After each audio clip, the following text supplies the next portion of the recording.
ইনকিলাব মঞ্চের মুখপাত্র শহীদ ওসমান হাদির খুনিদের গ্রেপ্তার করে তাদের দ্রুত বিচার নিশ্চিতে আগামী ২৪ ঘণ্টার মধ্যে বিচারিক ট্রাইব্যুনাল গঠন এবং প্রয়োজনে আন্তর্জাতিক গোয়েন্দা সংস্থাকে তদন্তে যুক্ত করার দাবি জানিয়েছে ইনকিলাব মঞ্চ। একই সঙ্গে খুনিদের গ্রেপ্তার না করা পর্যন্ত রাজপথে থাকার হুঁশিয়ারি দিয়েছে সংগঠনটি। সোমবার রাজধানীর শাহবাগে জাতীয় জাদুঘরের সামনে আয়োজিত এক সমাবেশে ইনকিলাব মঞ্চের সদস্য সচিব আব্দুল্লাহ আল জাবের এসব কথা বলেন। তিনি বলেন, হাদির হত্যাকাণ্ডে দৃশ্যমান ও কার্যকর পদক্ষেপ না নিলে রাষ্ট্রের ওপর জনগণের আস্থা আরও ক্ষুণ্ণ হবে। সেজন্য ওসমান হাদি হত্যাকাণ্ডের সুষ্ঠু তদন্ত ও বিচার নিশ্চিত করতে প্রয়োজনে আন্তর্জাতিক গোয়েন্দা সংস্থার সহায়তা নিতে হবে রাষ্ট্রকে।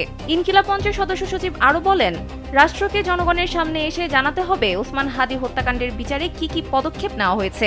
হাদির রক্তের সঙ্গে কোনো ধরনের আপোষ করা হবে না বলেও হুঁশিয়ারি দেন তিনি।